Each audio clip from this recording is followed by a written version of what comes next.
السلام علیکم ورحمۃ اللہ وبرکاتہ۔ امید کرتا ہوں کہ آپ احباب خیریت سے ہوں گے۔ سب سے پہلے تو آپ تمام دیکھنے والوں کو رمضان الکریم بہت بہت مبارک ہو، چونکہ آج ہماری پہلی سحری ہے۔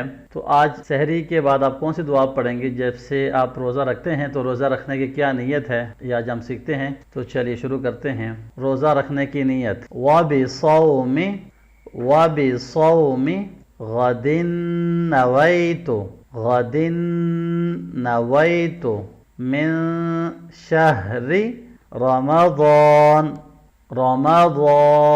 وبصوم غد نویت من شہر رمضان۔ ملا کے کیسے پڑھیں گے؟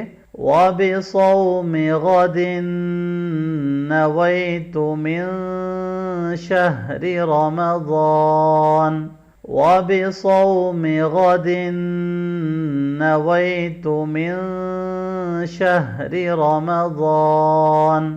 ترجمہ، میں نے رمضان کے اس روزے کی نیت کی۔ تو جب بھی آپ سحری کر لیں تو سحری کرنے کے بعد آپ نے یہ دعا پڑھ کے تو روزہ جو ہے وہ بند کرنا ہے، ٹھیک ہے؟ کوشش کریں کہ رمضان مبارک کے اندر خوب درود شریف اور استغفار کثرت سے پڑھیں، اور جتنی بھی عبادات آپ سے ہو سکتی ہیں کوشش کریں کہ زیادہ سے زیادہ عبادات کریں۔ اپنا اور اپنے ارد گرد رہنے والوں کا بہت سارا خیال رکھیں۔ مجھے اور تمام امت مسلمہ کو اپنی دعاؤں میں ضرور یاد رکھیے گا۔ اللہ حافظ۔ السلام علیکم ورحمۃ اللہ وبرکاتہ۔